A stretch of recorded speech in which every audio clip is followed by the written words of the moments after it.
আসসালামু আলাইকুম এভরিওয়ান। আজকে আমি রুই মাছ ভাজা করবো পেঁয়াজ মরিচ দিয়ে। কীভাবে করি দেখেন আপনারা সম্পূর্ণ করে।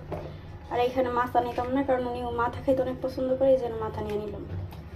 ভাজা মাথা খাইতে অনেক পছন্দ করে, তরকারিতে দিলে খাইতে এতটা পছন্দ করে না, এই জন্য নিয়ে এখানে হলুদ গুঁড়া দিয়ে দিব, ফাঁকি মরিচের গুঁড়ো, লবণ দিয়ে দেবো। এখানে রান্নার তেল দিয়ে মিক্স করে নেব। মশলার সাথে মশলার পুরো মাছের গায়ে লাগাই দিব, মিক্স করে নেব মাছের সাথে। চুলায় ফ্রাই প্যান বসাই দিয়েছি, ফ্রাই প্যানে তেল দিয়ে দিব, মাছগুলো দিয়ে দিব।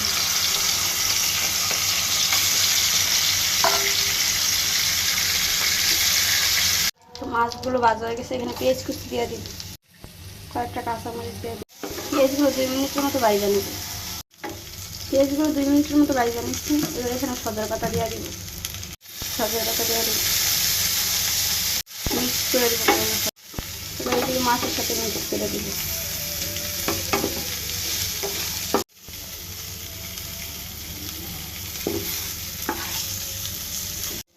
মাছগুলো পেঁয়াজ মরিচের লোক ভাজা নিচ্ছি, এবার নামায় নিব। আমার পেঁয়াজ মরিচ দিয়ে মাছ ভাজা হয়ে গেছে। আপনারা এবার পেঁয়াজ মরিচ দিয়ে মাছ ভাজা করে খাইয়ে দেখেন কেমন লাগে। সবাই ভালো থাকুন, আসসালামু আলাইকুম। আর একবার হলো ট্রাই করে দেখেন কেমন লাগে।